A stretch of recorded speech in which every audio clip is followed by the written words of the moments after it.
గ్రహాలు, నక్షత్రాలు వీటి ప్రభావాలు మన జీవితాలపై ఉంటాయని అంటారు. అయితే వీటి ప్రభావ ఫలితాలు పూర్వజన్మ సుకృతంపై కూడా ఆధారపడి ఉంటాయంటారు. దీన్ని ఎలా అన్వయించుకోవాలి? మహాభారతం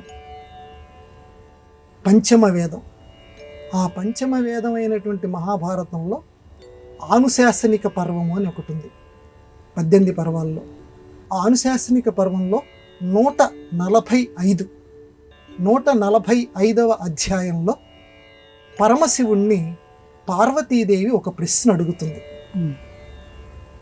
స్వామి, ఈ లోకంలో గ్రహ ప్రభావం ప్రతి వ్యక్తి మీద ఉంటుందంటారు, నక్షత్ర ప్రభావం ప్రతి వ్యక్తి మీద ఉందంటారు.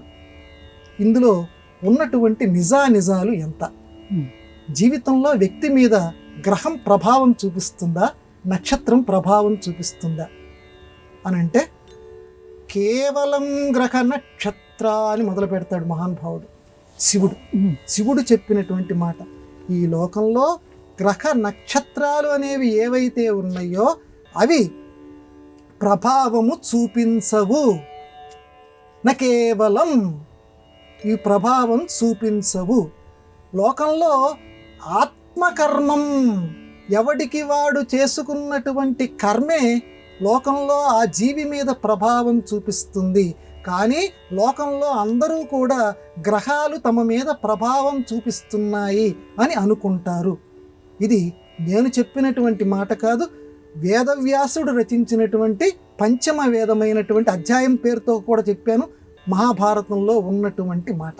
కాబట్టి లోకంలో జీవుల మీద గ్రహాలు, నక్షత్రాలు ప్రభావం చూపించవు. అది లోకంలో కేవలం సాంత్వన కోసం. ఎందుకంటే మనకి ఏదైనా వస్తే పక్కవాడి మీదకి తోసేయటం జీవులకి ఉన్నటువంటి లక్షణాల్లో ఒకటి. నా గ్రహస్థితి బాగాలేదు. ఇప్పటికీ కూడా లోకంలో ఈ మాట చాలామంది వాడుతుంటారు, నా గ్రహస్థితి బాగాలేదని చెప్పి. మరి గ్రహస్థితి బాగాలేదనేటువంటి మాట లోకంలో ప్రచారమైంది.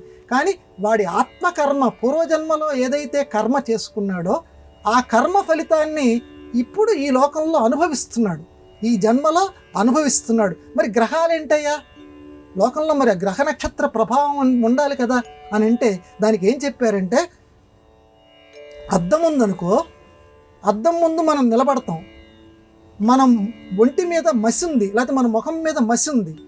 మన ముఖం మీద మసి ఉంటే అద్దంలో కూడా మసి కనపడుతుంది. మన ముఖం మీద మసి లేదనుకోండి, అద్దంలో కూడా మసి కనిపించదు. గ్రహాలు చేసేటువంటి పని అది. పూర్వజన్మలో నువ్వేం పాపం చేసావో, ఏం పుణ్యం చేసావో ఆ రకంగా ప్రతిఫలిస్తుంటాయి, గ్రహ రూపంలో మనకి కనపడుతుంటాయి. అంటే ఫలానా శుక్రగ్రహం అది నిన్ను ఈ జన్మలో బాధ పెడుతూ ఉంటుంది. పూర్వజన్మలో నువ్వు ఏదైతే చేసావో అది ఆ గ్రహం ద్వారా ప్రభావం పడుతుంది. అది పెట్టదు, అది కేవలం పోస్ట్ మ్యాన్.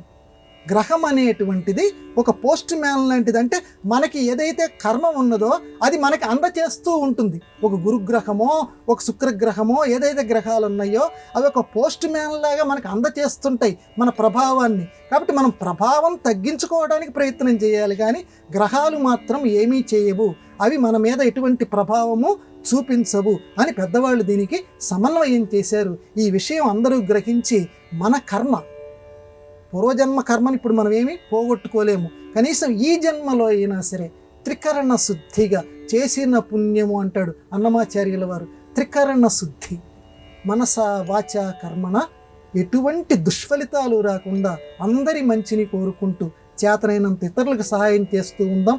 పూర్వ దుష్కర్మల యొక్క ప్రభావాన్ని తగ్గించుకుందాం. అది గ్రహ రూపంలో మనకు కనపడుతూ ఉంటుంది, కానీ గ్రహాలు మాత్రం మన మీద ప్రభావం చూపించవు, నక్షత్రాలు మన మీద ప్రభావం చూపించవు.